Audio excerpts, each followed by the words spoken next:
오늘은 경건에서 떠난 자들이라는 제목으로 하나님 말씀 증거할 텐데요.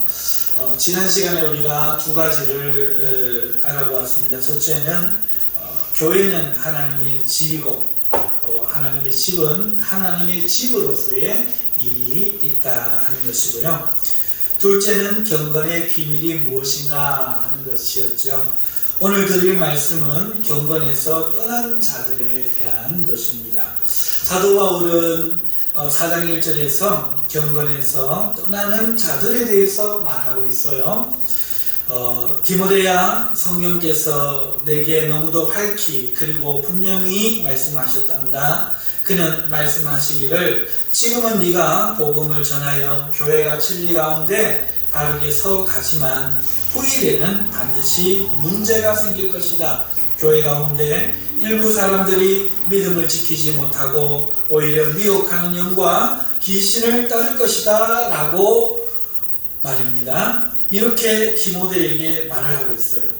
그리고 그들이 어떤 사람들인지, 떠나는 사람들은 어떤 사람들인지에 대해서 2절과 3절에 말하고 있죠.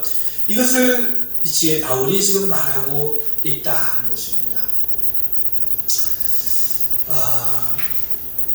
본문에 대한 설명을 하기 이전에 먼저 떠나는 것에 대해서 안타까운 이야기 하나를 말씀을 드리려고 합니다. 꼭 이런 식이라는 거예요. 이게 굉장히 안타까운 일인데요. 기껏 복음을 전해서 이방 교회를 세웠습니다. 그들이 잘못되지 않고 끝까지 가야 되지 않겠습니까? 그러면 얼마나 좋겠습니까? 그러나 그렇게 되지 못한다는 것이에요. 그리고 이것이 마치 규칙인 듯 보입니다. 이것이 제가 안타깝다 말하는 이유입니다. 무슨 말인가 하면 이것이 반복되고 있다는 것. 오늘 먼저 그것을 한번 잠깐 짚어보십시다. 이방의 복음이 전해진 것이 어떤 이유죠? 유대인들이 예수 그리스도를 받아들이지 않았기 때문입니다. 하나님은 많은 사람들 중에서 아브라함을 한 사람을 택해서 그를 하나님 나라의 민족으로 세우시고 다윗을 통해서 하나님의 국가, 하나님의 나라를 세우셨습니다. 그렇게 선택받은 자들은 처음에 하나님이 기뻐하시는 나라요 백성이었고 그랬습니다. 그러나 그것은 영원하지 않았습니다. 그들은 변질되었고 변했습니다.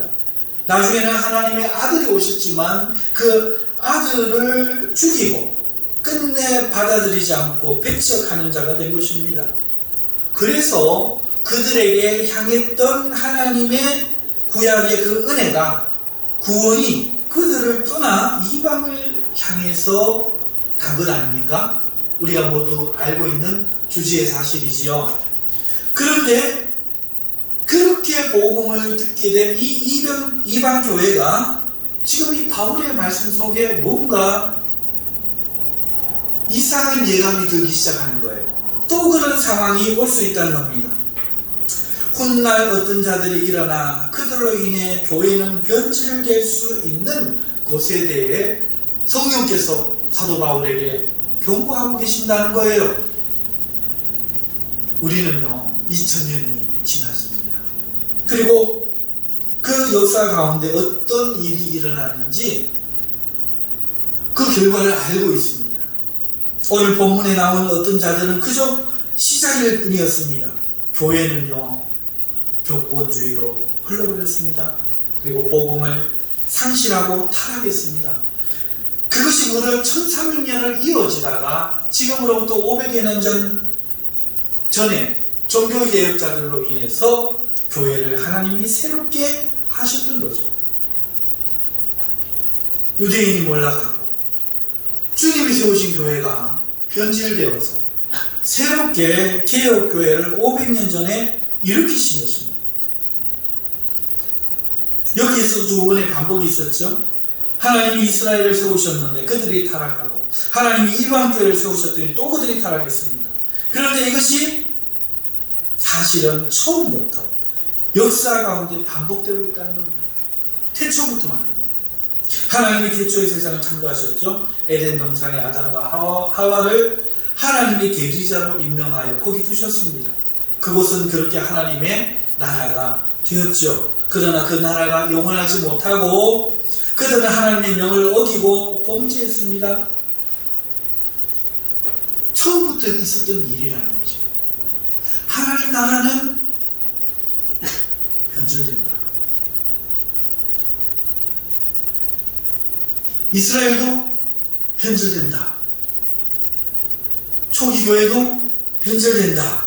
이것이 반복되고 있다는 겁니다. 그 이유는 어떻습니까? 하나님이 범죄한 자들을 에덴에서 쫓아내셨어요. 그렇지만 하나님께서는 그들에게 은혜를 베푸셔서 살아갈 축복을 하셨습니다. 그 결과 셋째 때에 이르러서 비로소 사람들은 하나님의 이름을 부르게 되었습니다. 그런데 계속 그렇게 가면 얼마나 좋습니까? 그렇게 영원하지 못했죠. 인류는 또다시 범죄하였습니다. 그리고 끝내는 하나님이 물로 세상을 심판하실 수밖에 없도록 악해져 버렸어요. 자, 이 역사가 또 반복돼요.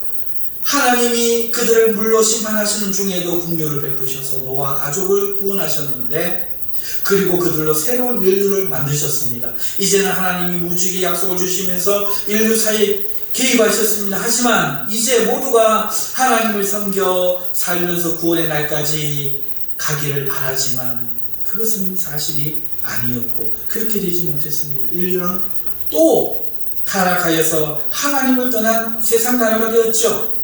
그들이 바벨론이 되었고 애굽이 되었습니다. 다니엘의 환상에 나오는 적그리스도의 신상 그 자체 세상의 나라가 된 겁니다. 구원해놨더니요. 이제 세상은 아예 하나님의 대적이 되었습니다. 뜬돌이신 그리스도께서 나타나셔서 그것을 부수는 운명을 맞아버린 것이죠.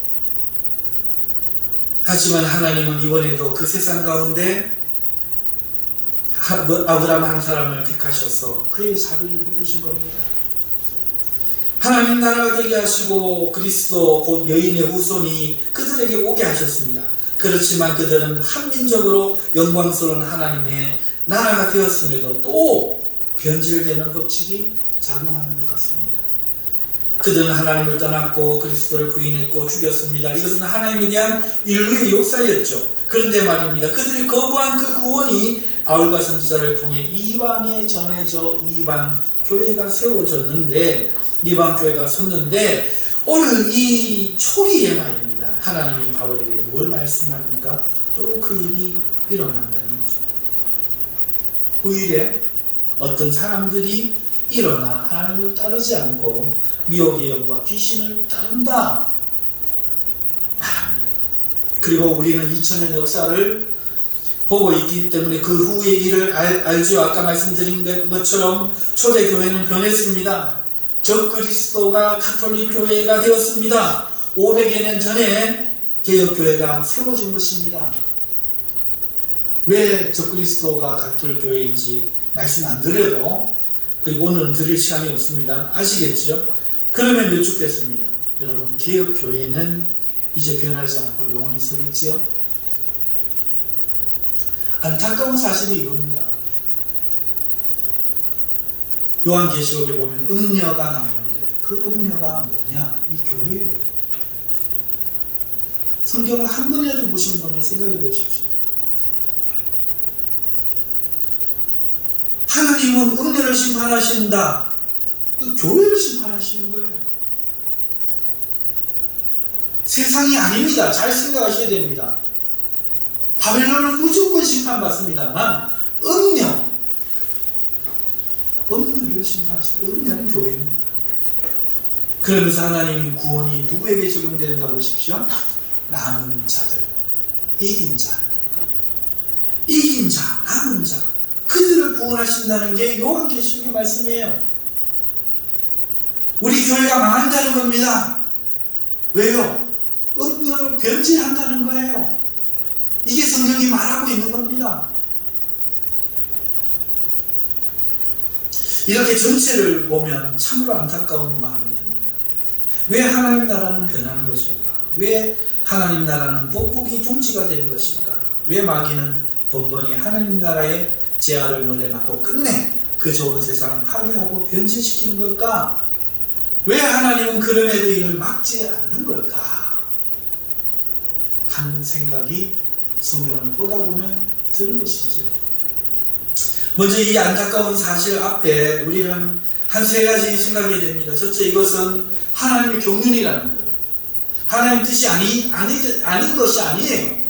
이것은 하나님의 경륜입니다. 그러니까 우리가 어떻게 할 수 없다는 거예요. 우리가 그걸 막을 수 없다는 거예요. 이건 정해진 거예요. 두 번째, 우리가 생각해야 될 것은 이 가시적인 하나님의 교회가 변질된다는 겁니다.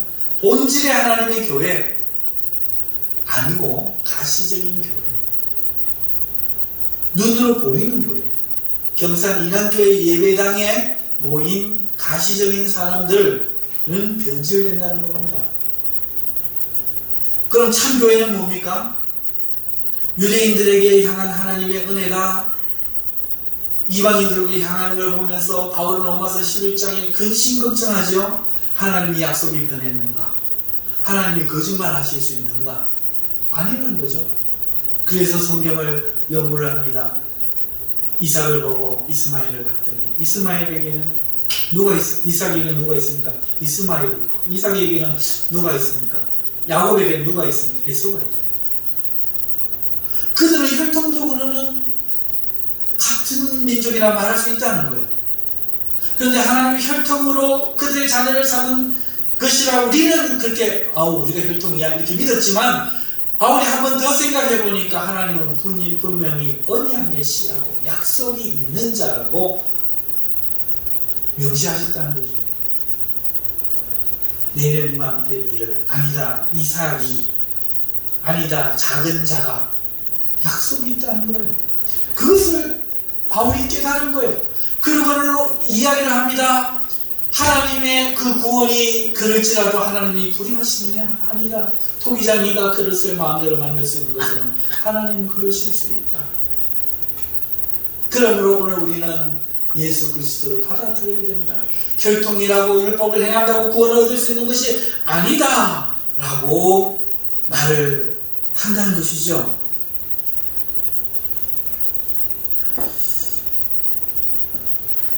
그것이 바로 가시적인 교회였어요. 그러면 본질적인 교회는 이삭과 야곱이었죠. 약속이 있는 자. 오늘 우리 경산 인한교회에 모인 사람들이 다 하나님의 백성이면 좋겠지만 여기에는 불행히 하나님의 양도 있고 한 명도 없어야겠지만 영수도 있다는 것. 이게 진실입니다. 그리고 너도 모르고 나도 모릅니다. 그 사실이 누구인지. 항상 그랬습니다. 예수님 12제자 안에도 있었습니다. 가인과 아벨 둘 중에 하나는 아니었습니다. 사랑하는 성도 여러분, 이 가시적인 교회는 참 교회가 아니라는 거예요. 하나님의 언약을 받은 그 사람이 진짜 교회라는 겁니다.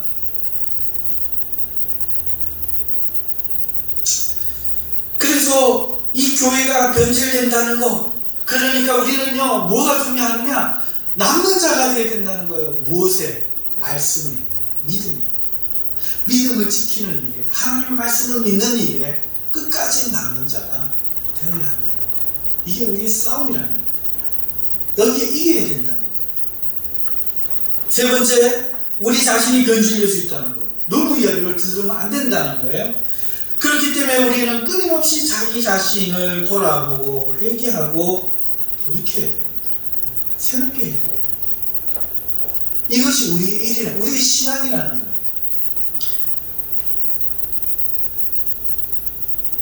우리가 먼저 안타까운 사실을 살펴보았는데요. 이 악한 자들이 교회에 생기는 이 일은 반드시 일어나는 일입니다. 그리고 그것이 역사입니다. 우리에게도 반복됩니다. 교회 사회에서, 그리고 믿음의 가정에서, 개인의 신앙에서 반드시 일어납니다. 처음에는 바르게 뜨겁게 생겼던 그 교회가 변질되는 거, 다락방 교회를 통해서 우리가 알 수 있잖아요. 하나님의 은혜로 부름받아서 믿음의 가정이었는데, 간증의 가정이었는데 2대 3대 내려가면서 신앙이 식어버리는 거 우리는 늘 봅니다. 그리고 개인의 신앙에서도 우리는 봅니다. 이게 현실이라는 거예요. 자연스러운 거라는 거예요. 남는 자가 되느냐 아니냐 차이만 있다는 거예요. 정통교단이 변질되고 믿음의 가정이 변질되고 신실했던 개인이 신앙이 변질될 겁니다. 무엇이 문제입니까? 이게 문제입니까? 아니에요. 내가 문제입니다. 자신이 문제입니다. 자신이 잘 살면 돼요. 교단과 교회가 신앙을 확보해 주지 못합니다. 믿음의 가정에서 산다고, 전통이 있는 가정이라고 신앙이 보장되지 않는 겁니다. 한때 은혜를 받았고 참된 신앙이었어도 영원할 약속이 없습니다. 이걸 명심해야 돼요. 그러므로 깨어 기도하고 경계해야 하는 겁니다. 너무 교리에 젖어 한 번 구원은 영원한 구원이라 자신하지 말라고 제가 경계드리는 말씀이 이 때문입니다. 그래서 바울도 붙잡힌 바 된 것을 붙잡으러 달려가는 거예요. 끝까지 변하지 않으려고 요동치는 거예요. 다른 사람에게 다 돈의 복음을 전해놓고 내가 버리운 자가 될까 걱정하는 거야. 이거는 믿음 없어서 하는 얘기가 아닙니다. 은혜의 교리를 세운 바울이 은혜의 교리를 몰라서 하는 말이 아닙니다. 그런데 우리의 마음은 풀려있다고요. 3년만 다녀보세요. 아주 자세가 편안합니다. 무당도 그렇게는 안 합니다. 옷을 갈아입고 모욕을 하고 그 추운 데 가서 두 손을 모으고 팔을 무릎을 꿇고 싹싹 빌면서 천지신명을 찾는데 우리는 어떻습니까? 과연 믿음이어서 이렇다고 말할 수 있습니까?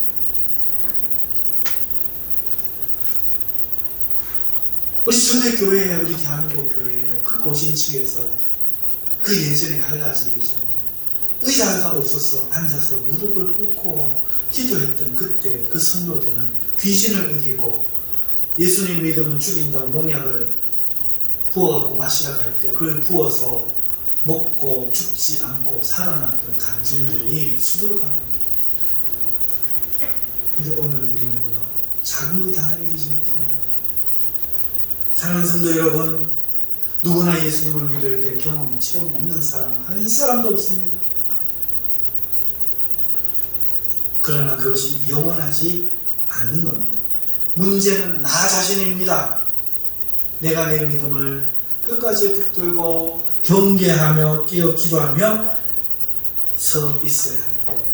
이것이 제가 안타까운 사실에 대하여 드리는 말씀입니다. 믿었다고 안심하지 마십시오. 우리는 마치 구원을 받지 못한 자인 양 깨어있는 것이 훨씬 이롭습니다. 행위주의로 구원을 이룬다, 이 말씀을 드리는 게 아닙니다. 안심하지 말라는 겁니다. 잠자지 말라는 겁니다. 나태해지지 말라는 겁니다. 내 거라고 권리라고 주장하는 순간부터 교권주의가 되고 권위주의자가 되는 거예요.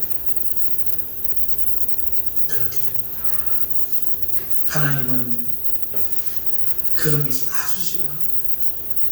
사랑하는 성도 여러분, 믿음으로 성령으로 깨어 계시기를 주의 이름으로 축원합니다.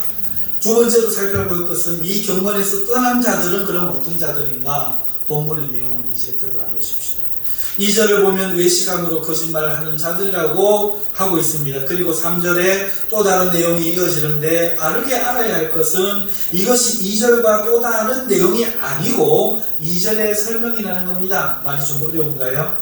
그러니까 2절에 자기 양심의 화인을 맞아서 외식함으로 거짓말하는 자들이라 라고 말해놓고 3절에 또 다른 자들을 말하는 것이 아니라 거짓말하는 자들이라 해놓고 그 거짓말은 그럼 어떤 거냐? 이것을 3절에 이야기하는 설명 구절이 3절입니다. 그러니까 2절의 종속절이다, 설명절이다, 이렇게 생각하시면 된다는 것입니다. 이 거짓말은 그러니까 거룩해지려면 혼인을 금해야 된다 하는 것. 또 한 가지가 나오죠. 거룩해지려면 먹는 것이 중요하기 때문에 음식물 중에 어떤 거는 먹어서는 안 된다 이렇게 말한다는 겁니다. 이게 거짓말이에요. 하지만 바울은 그렇지 않다고 그 이유를 4절과 5절에서 말해주고 있죠. 그들의 말, 후일에 일어나서 귀신을 따르고 미혹한 영을 따르는 어떤 자들이 이렇게 말합니다. 너희들이 하나님을 믿고 경건해지려면은 돼지고기는 먹으면 안 돼. 제사상에 올라갔을 때는 먹으면 안 돼. 육류는 사람을 영성을 해쳐. 또 말합니다. 여자를 가까이 하지 마. 남자라고 결혼을 하지 마. 이렇게 말을 한다는 거예요. 이거는 거짓말이라는 거예요. 자, 이 문제를 이해하기 위해서 이 문제를 돌이켜서 원점에서 생각해 봐야 되겠습니다. 원점으로 돌아가십시다. 이 문제를 잠시 내려놓고 앞서 바울이 어떤 이야기를 했습니까? 16절에서 경건의 비밀을 말했지요. 이 경건의 비밀을 우리가 살펴본 것처럼 그 어떤 영적 형상, 사람이 체험한 영적 현상을 말하는 것이 아닙니다. 하나님과의 영적 관계를 말하는 것도 아닙니다. 이 경건의 비밀은 예수 그리스도에 대한 것, 사실이죠. 사실. 다시 말해서 예수님의 성육신, 그리고 죽음, 부활, 그리고 세상에서 그를 믿는 것, 이것이 경건의 비밀이었다는 거죠. 이것을 16절에 말하고 있습니다. 그러니까 이것에서 떠난 거예요. 그리고 이것을 지금 경건이라고 말하고 있습니다. 예수님에 대한 것. 경건이라는 말은 항상 의와 함께하는 동의어에 가까운 말입니다. 여러분, 경건하지 못한 자는 죄인이라고 불렸고 경건한 자는 의인이라고 불렸던 것에서 알 수 있듯이 성경에서 이 경건이라는 단어는 의와 함께하는 구조인 겁니다. 하나님께서 경건하지 못한 자들을 구원하시려고 예수님을 보내주셨다고 말하고 있습니다. 그리고 그를 믿는 자들은 성도가 됩니다. 성도라는 말은 경건한 사람들이라는 뜻이지요. 그러니까 경건해지는 방법은 오직 예수를 믿는 방법입니다. 그게 경건의 비밀입니다. 예수님을 통해서 의인이 되는 것, 예수님을 믿어서 경건해지고 의로워지는 것, 이 한 길을 하나님 우리에게 주셨다. 이게 경건의 비밀이다. 세상 사람들은 자기가 의로워져야 된다, 경건해져야 된다, 모두가 그렇게 알고 있는데 이 사람들이 모르게 숨겨진 비밀, 예수 그리스도다. 이거를 이야기하는 거죠. 자, 이게 경건이었는데 이것이 우리 기독교가 믿고 인정하는 유일한 가치, 죄인이 예수님을 믿는 제자가 되는 유일한 한 가지 길, 다른 거 없습니다. 바로 이거. 나는 죄인이고 예수만 믿으면 하나님이 경건케 하신다, 의롭게 하신다. 믿으면 된다. 누구를?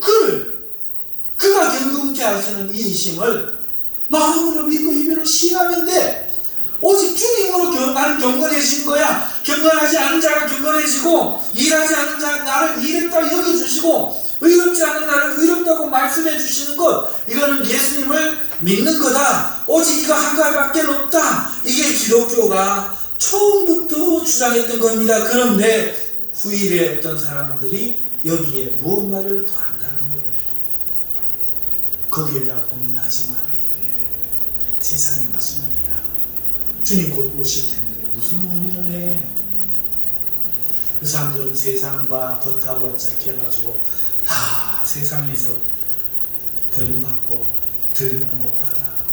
지금 마지막 때야. 그래가지고 벌써 20-30년 전에 우리나라 한번 해먹었잖아요. 이장님인가 휴거 뭐 해가지고 이 정도 그런 거잖아요. 혼인을 금하고 음식을 금합니다. 하나님의 유일한 구원의 길에 무엇인가를 더하는 것이죠. 이것은 엄청난 문제입니다. 극악무도한 신성모독입니다. 하나님은 구약에서뿐만 아니라 언제나 이 일을 금하셨습니다. 말씀의 1.1핵이라도 변하지 않을 것을 말씀하시면서 이것에 무언가를 더하는 자들을 저주하셨죠. 2000년 전에 했는 법이라고 지금 안 지키는 것이 성경에 얼마나 많습니까? 정말 1.1핵도 안 변한 것은 있습니까? 아이고, 그 시대의 법이고 지금 이 시대의 법은 다르다. 그것은 제사법 말고는 달라진 게 없습니다. 구약과 신약이 달라진 것은 예수 이전 예수 이후니까요. 예수 오기 전에 주셨던 청사진 말고 예수님 오신 다음에 이루어진 그것만 변하는 것이지 다른 것은 바뀌는 것이 없는 겁니다. 하나님은 어쨌든 절대로 이 말씀의 변화가 없을 뿐만 아니라 특히 더 중요한 거죠. 율법에 뭔가를 변화를 해도 그 죄가 무시무시하거든. 천사를 통해 준 이 하나님의 말씀도 경홀히 여기는 것이 얼마나 저한지, 그 말씀을 바라보는 모세의 얼굴의 영광이 얼마나 찬란한지, 이것도 그랬거든요. 하물며 이 예수 그리스도 하나님의 아들로 주시는 이 생명의 법을 등한히 여기는 자의 바들벌이 얼마나 중요한지 우리는 생각합니다. 우리는 놓치죠. 뭔가를 더 해야 되는 것 같습니다. 그것만 믿기에는 뭔가 부족한 것 같습니다. 성의가 없는 것 같고 경쟁에서 앞서지 못하는 것 같습니다. 하지만 이것은 전부 하나님 앞에는 어마어마한 죄가 됩니다. 여기에 버젓이 다른 경건을 더하는 자들이 생긴다라고 성령께서 그럼에도 경고하시죠. 누가 이 일을 합니까? 귀신을 따르는 자들입니다. 그들이 교회에 가만히 들어와 신앙인 척하고 있다가 때가 되면 본 모습을 드러내는 겁니다. 그러나 겉으로 보기에는 믿음을 가지고 있다가 꼭 가지고 있는 것 같아요. 그렇지만 거기에서 떠난 것처럼 우리에게 보이는 거예요. 교회 열심히 나옵니까? 기도할 때 뜨겁게 합니까?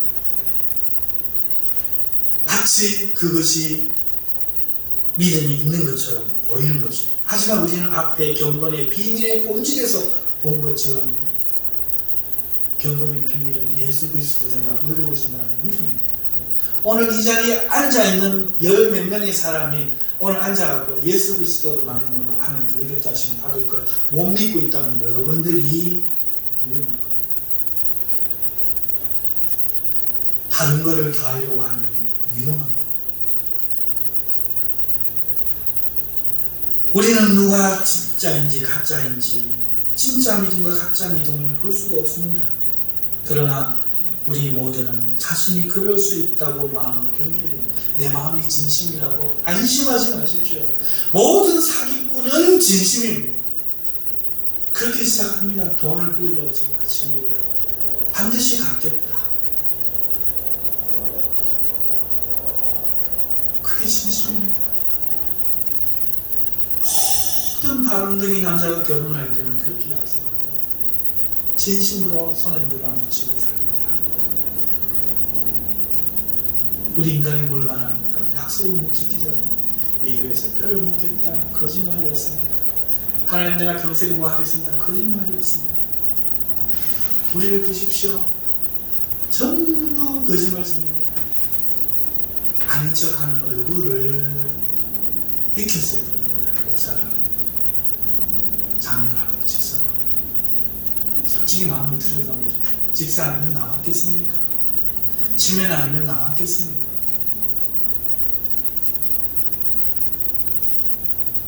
우리가 의로워질 수 있는 것, 그것은 오직 예수 그리스도의 그렇기 때문에 은혜 말고는 없습니다. 이런 나를 그저 용서해 주시지 않으면 소망이 없다는 거예요. 그러므로 우리는 하나님 앞에 오늘 앉아서 이런 나를 용서하시는 분을 믿어야 돼요. 교회 출석도 못했고 거짓말도 했고 하나님 진심으로 사랑하지도 못했고 그런 나를 하나님 사랑하시는 것을 믿어야 되지. 여기에다가 내가 하나님을 사랑할 테다 이런 각오가 있다 뭐가 있다 더 하시면 안 됩니다. 무조건 하고 하나님의 원수된 자를 하나님을 알지도 못하던 자를 하나님이 강권적으로 사랑하여 나를 택하시고 은혜 주신 결과 지금 내가 하나님을 그나마 이렇게 듣고 믿고 믿고 이게 모든 게 하나님의 은혜다. 내 열심은 그저 죄를 지으려 하는 그 달려가는 그 길을 이제는 깨닫고 하나님께 기도할 뿐이다. 하나님 나를 돌이켜 바울을 사용하신 것처럼 의리를 사용해 주옵소서. 눈물로 간청하는 것.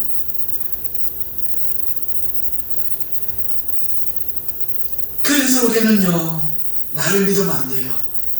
절대로 믿으면 안 돼요. 내 눈물에 속으면 안 돼요. 내 마음이 진심인데 절대로 속으면 안 돼요. 오늘 내가 하고 있는 은사에 절대로 속으면 안 됩니다. 예수 이름으로 병이 고친다고 절대로 속지 마십시오. 여러분은 죽을 죄인입니다. 아름다운 찬양 부르는 은사, 위로의 은면의 말씀이 은사가 있다고 절대로 착각하지 마십시오. 그건 여러분의 신앙이 아니라 선물일 뿐입니다. 여러분 봄바탕이 마귀 새끼를 꼭 닮은 마귀 새끼입니다.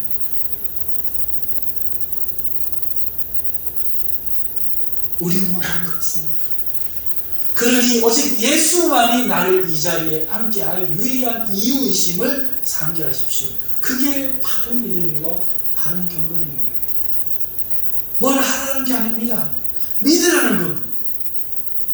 내가 죄인이라는 걸 믿으라는 겁니다.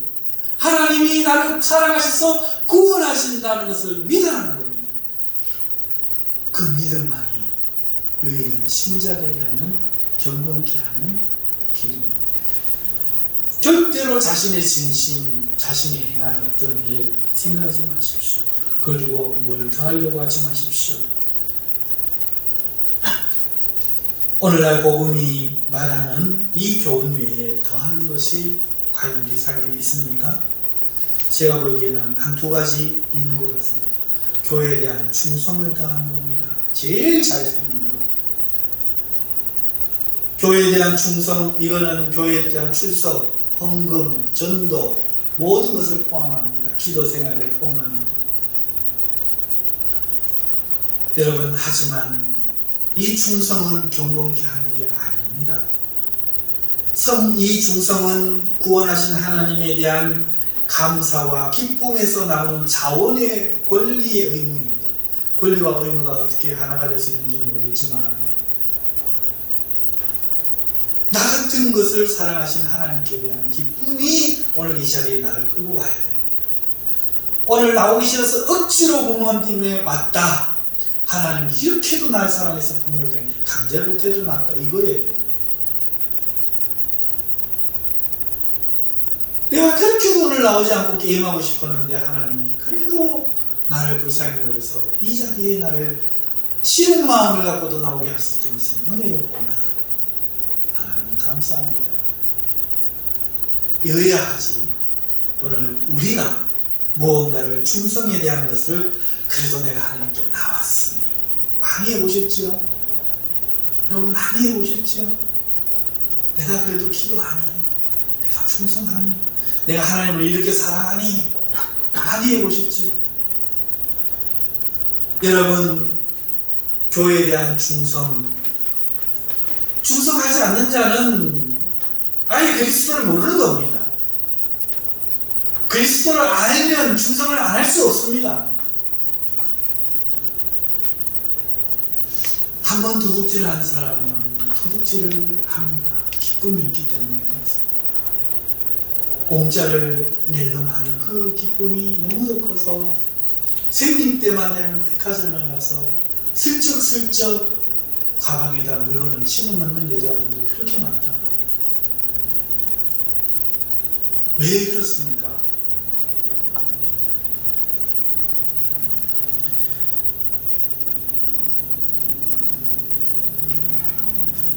정말로 거듭난 사람, 정말로 그리스도의 사랑을 아는 사람은 예수님을 사랑하지 않고는 못 해요. 모르니까 안 하고 싶은 겁니다. 도둑질의 기쁨을 알아버린 사람은 금할 수가 없는 거예요. 선의 기쁨을 아는 사람은 선을 행하듯이 말입니다. 자기 성장의 기쁨을 알아본 사람이, 느껴본 사람이 또다시 동기부여해서 자기 성장을 가져올 수 있는 겁니다. 그렇지 않은 사람은 아무리 공부해라 해도 공부 못하는 겁니다. 맛을 아는 겁니다. 그게 방법이죠. 여러분, 그러니까 하나님을 사랑하는 맛을 알고 사랑받는 맛을 아는 사람들이 교회 나오는 거예요. 이게 진실입니다. 어르고 달래고 그렇게 해서라도 나오게 해야 하는 은혜의 수단이 우리들이죠. 하지만 그게 본질이 아닙니다. 그렇게 해서라도 하나님 맛을, 사랑의 맛을, 구원의 맛을 알게 하려고 합니다. 도구일 뿐입니다. 와 있으면 된다가 아닙니다. 하나님의 사랑을 깨닫고 그 무서운 죄의 그 두려움을 발견하고 예수 그리스도가 주시는 그 은혜를, 그 능력을 체험한 사람들은 저절로 충성하고 전도하고 기도하고 하게 되는 겁니다. 기도의 기쁨을 알면 기도하지 말아도 때려 죽여도 기도합니다. 하나님의 복음을 전하는 기쁨을 아는 사람은 죽어도 복음을 전하다 죽습니다. 스데반 먹지 말입니다. 그러니까 충성을 더하지 마십시오. 교회 나오는 건 신앙이 아닙니다. 그 신앙이 있으면 반드시 교회 나옵니다. 십을 좋아하는 것은 신앙이 아닙니다. 하지만 신앙이 있으면 반드시 십을 좋아합니다. 이것을 세상 사람은 모릅니다. 거듭난 사람만 압니다. 이 말이 뭔 말인지 깨닫습니다. 도울 같은 사람은 아무리 설명해도 못 알아듣습니다. 사랑하는 성도 여러분, 환상에서 깨어나십시오. 교회에 동되지 마십시오. 주님이 동되십시오. 그 같은 말 아니냐? 예, 같은 말인데 또 다릅니다.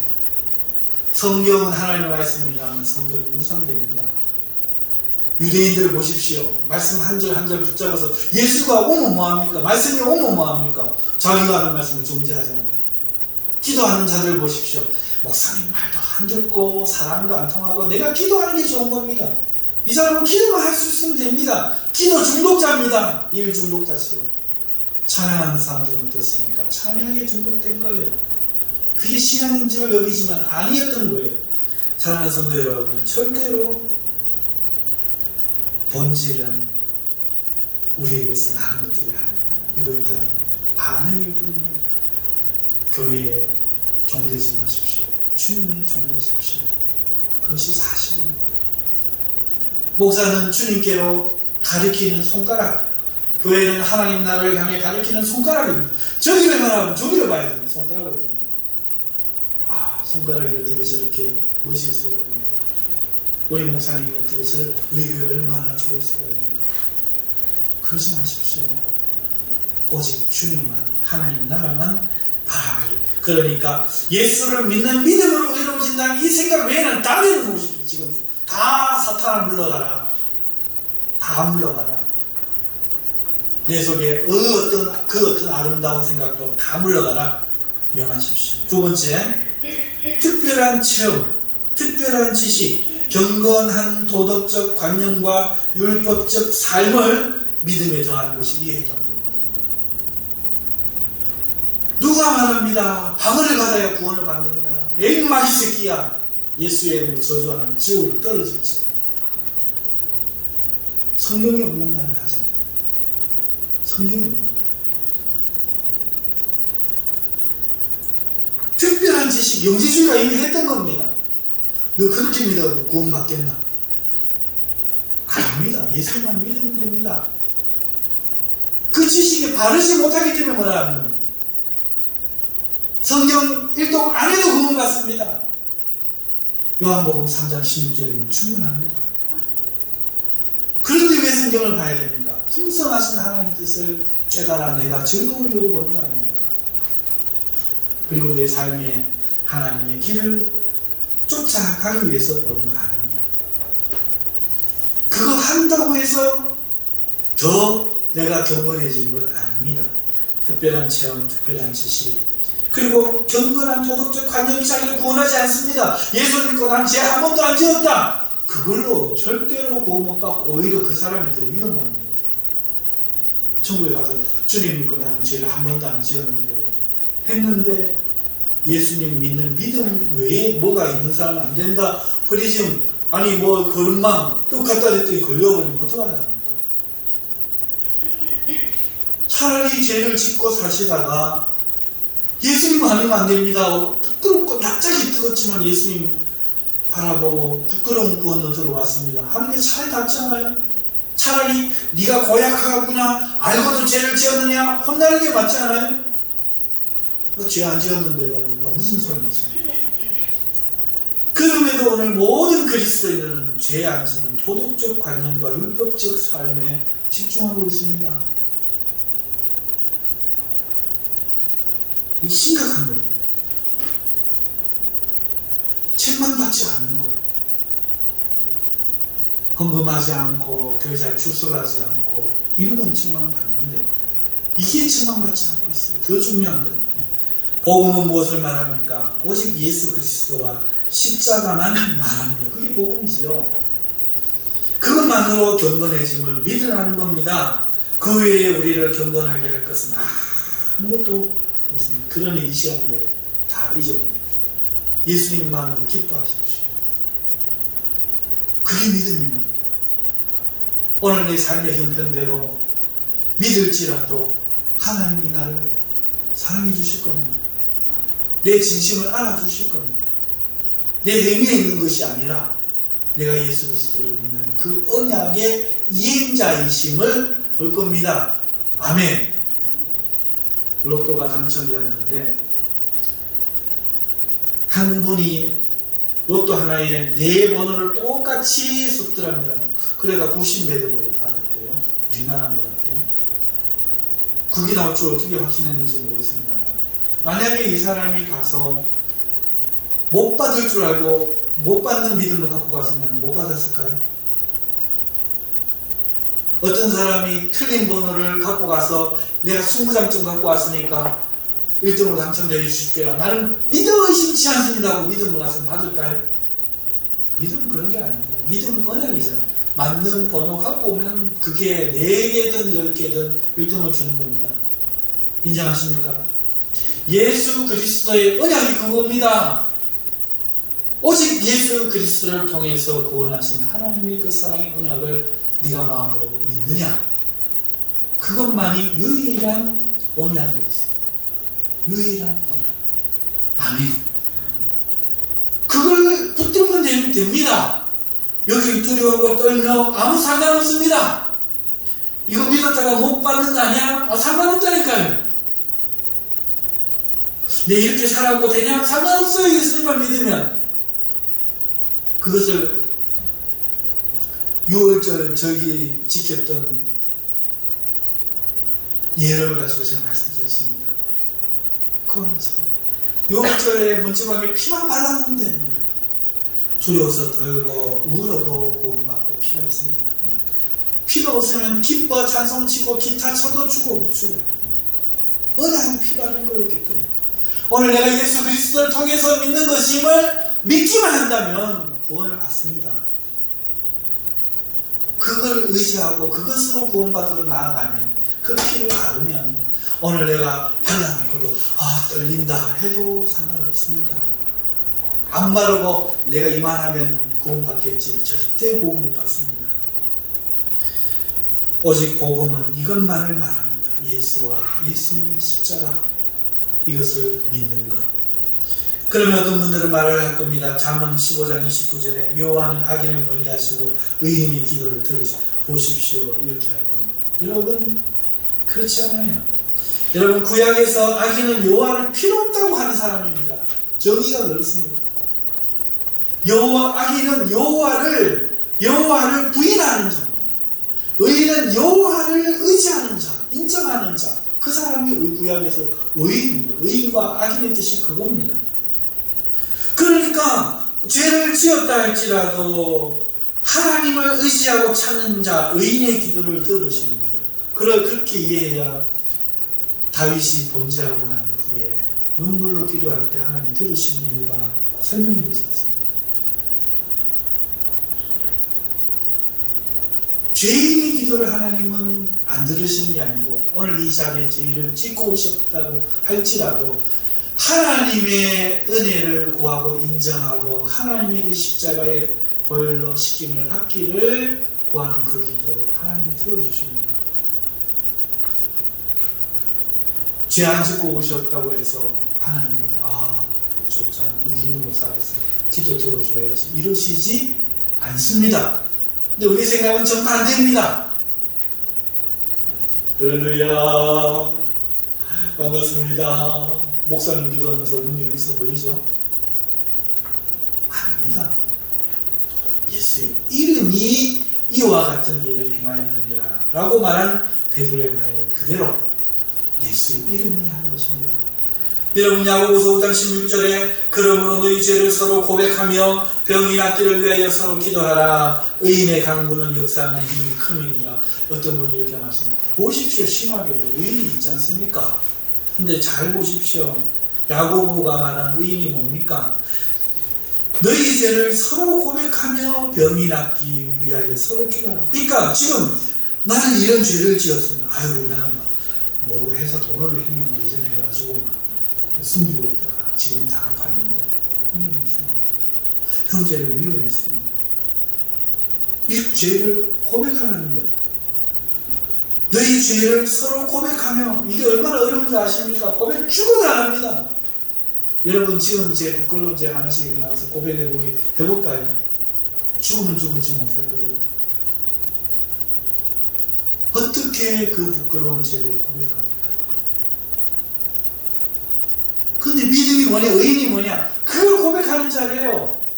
지은 죄를 서로 고백하며 우리가 누구인지를 아는 거예요. 예수 그리스도의 이름으로 용서 받아야 될 흉악한 죄인, 다른 말로 마귀 새끼. 전에는 우리가 마귀 새끼였으나 이런 자입니다. 그런데 우리는 전부 거룩합니다. 양복 입고 넥타이 매고, 이거 유니폼이에요, 유니폼. 가운 입고 전부 거룩합니다. 아닙니다. 우리 다 죄인입니다. 교회 와서 의롭다 소리 들으려고 하시면 집에 가십시오. 절에 가시는 게 훨씬 낫습니다. 건강에 도움이 되고요. 여러분, 교회에 와서는 울어야 됩니다. 기도해야 됩니다. 와가지고 내가 20년대 믿을 때 무슨 경험을 했고 무슨 체험, 그런 이야기 왜 하고 있습니까? 당신은 죄인입니다. 미개인. 나는 이런 죄인인데 이런 죄를 용서받았습니다. 그런 사람이 서로 기도할 때 그 사람이 의인이라고 해요. 의인의 강도는 역사하는 힘이 큼이니라. 사랑하는 성도 여러분, 그러니 변명할 게 없습니다. 우리 모두 오직 예수 그리스도만으로 의로우심을 고백하게 되고, 자기 자신은요 버리십시오. 십자가에 못 박으십시오. 이제 내가 산 것은 내가 산 것 아니다, 이렇게 말씀합니다. 오직 내 안에 사신 예수 그리스도를 믿는 믿음으로 산다. 그런데 왜 내 말을 하냐, 왜 내 마음을 아프게 하냐, 잘못됐죠? 나는 이 교회에서 말하지 마십시오. 문제는 너 때문에 내가 불행하고 하지 마세요. 내가 그래도 좋은 교회 다녀서 그런 말씀 하지 마십시오. 전부 자기 문제입니다. 오직 예수님 앞에 예수님만 붙들고 믿음으로 서야만 되는 겁니다. 죄 안 지는 자가 의인이 아니라 죄를 회개하는 자가 의인입니다. 성경은 처음부터 끝까지 그것 외에 가르친 적이 없는데 인간들이 이용해 먹으려고 그렇게 가르치는 겁니다. 그러면 교회 출석 잘하니까요. 그러면 교회 헌금 많이 하니까요. 그러면 목사 말 잘 들으니까요. 속지 마십시오. 교회가 음녀가 됩니다. 탈출하세요. 믿음을 찾으세요. 주님의 종이 되세요. 나를 죽이는 자가 되세요. 누구든지 나를 따르려거든 자기를 부인하고 자기 십자가를 지고 나를 따를 것입니다. 이것이 변하지 않은 주님의 말씀입니다. 그러므로 우리 기독교는 항상 경건의 이유를 그리스도와 그의 십자가를 믿는 믿음을 말해왔던 것입니다. 경건하지 못한 자, 믿음에서 떠난 자는 이를 믿지 못하여 자신이 믿음을 붙들려 가는 자입니다. 자신이 생각하는 믿음을 추구하는 자입니다. 무엇인지 경건하기 위해 어떤 것들을 행하는 자들입니다. 이것이 경건하지 못한 자입니다. 이 불신에서 떠나고 오직 믿음으로 경건하여지는 새로운 시대의 주인공들이 되시기를 주님의 이름으로 축원합니다. 기도하겠습니다. 통성을 한번